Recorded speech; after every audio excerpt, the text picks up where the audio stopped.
आतंकवादी हाफिज सईद के प्यादों ने पहलगाम आतंकी हमले के राज खोल दिए हैं। जांच में ये खुलासा हुआ है कि आतंकी हमले की स्क्रिप्ट आईएसआई ने तैयार की थी और लश्कर के आतंकवादियों को कमांडो ट्रेनिंग भी दी गई थी।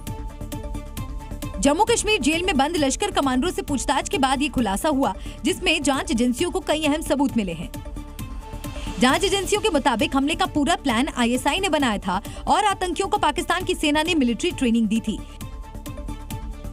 सूत्रों के मुताबिक हमले में शामिल आतंकियों को कमांडो ट्रेनिंग भी दी गई थी।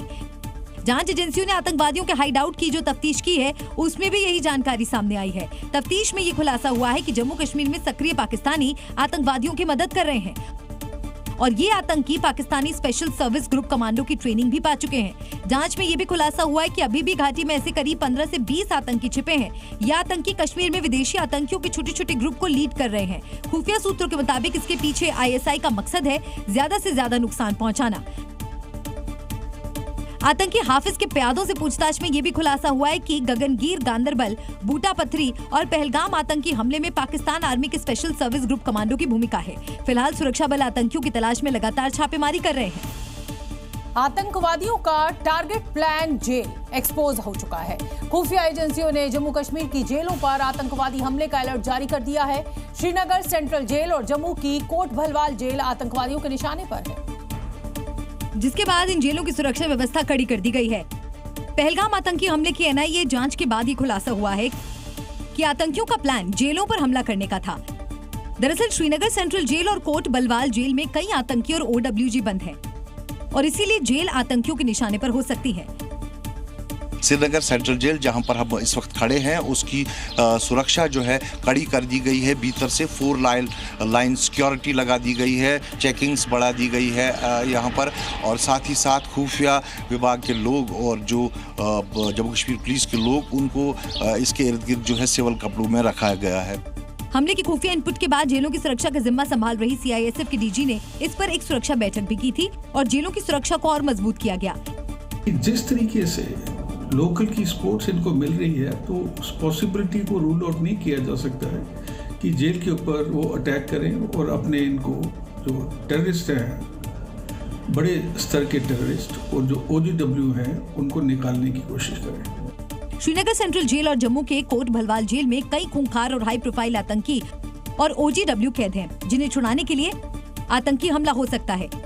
इसीलिए खुफिया इनपुट के बाद इन सभी जेलों की सुरक्षा बढ़ा दी गई है ताकि किसी भी नापाक मंसूबे को नेस्तनाबूद किया जा सके। पहलगाम हमले के आज 14 दिन बीत चुके हैं और इन 14 दिनों में सरकार ने ऐसे पलटवार किए हैं कि पाकिस्तान की बर्बादी की नींव पड़ गई है। ये 14 वार कौन कौन से, जरा समझिए।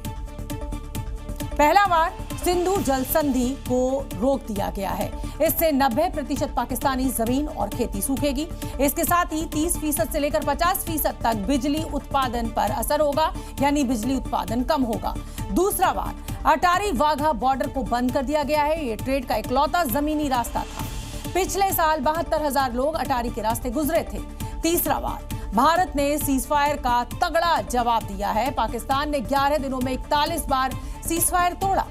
8 जगहों पर सेना की चौकियों पर फायरिंग की। चौथा वार, भारत की तरफ से 10 आतंकवादियों के घर को ध्वस्त कर दिया गया।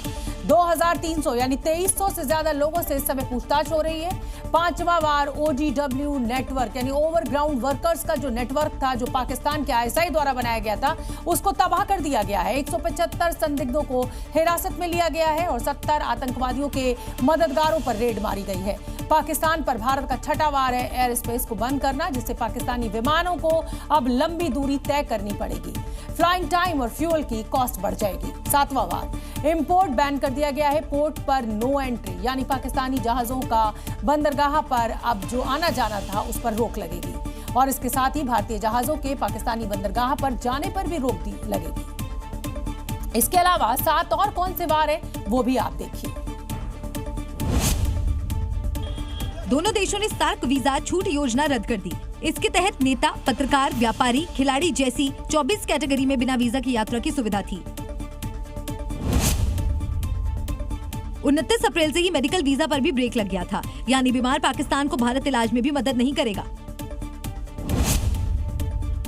48 घंटे और 800 पाकिस्तानी अपने मुल्क रवाना। ये तो शुरुआत थी। इसके बाद यूपी, बिहार, MP, गुजरात, राजस्थान, पंजाब से एक एक करके पाकिस्तानियों को ढूंढ कर पुलिस ने बाहर का रास्ता दिखा दिया। पाकिस्तानी उच्चायुक्त के डिफेंस, मिलिट्री, नेवी और एयरफोर्स के सलाहकारों को पर्सोना नॉन ग्राटा घोषित कर दिया गया, यानी ये पद ही खत्म कर दिए। मतलब ये कि दोनों देशों के बीच मिलिट्री डिप्लोमेटिक रिलेशंस पूरी तरह से खत्म। 16 पाकिस्तानी यूट्यूब चैनल्स और कई एक्स हैंडल साइट्स को बैन कर दिया गया। पाकिस्तानी कलाकारों के लाखों भारतीय फॉलोअर्स थे।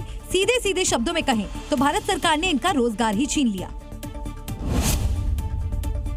भारत ने IMF से पाकिस्तान को दी जा रही $7 अरब की सहायता पर आपत्ति जताई है। मई 2025 में होने वाली IMF बोर्ड मीटिंग में भारत इस मुद्दे को जोर शोर से उठाने की तैयारी में है।